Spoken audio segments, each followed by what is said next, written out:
আমার সবটুকু বিশ্বাস যে দিয়েছে ভেঙে, তাকে কৃতজ্ঞতা জানাই।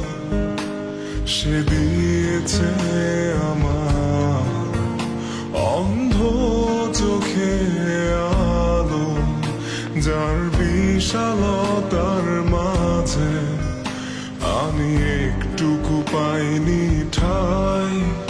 তাকে কৃতজ্ঞতা জানাই, সে যে দিয়েছে আমায় মহাশূন্যে আশ্রয়।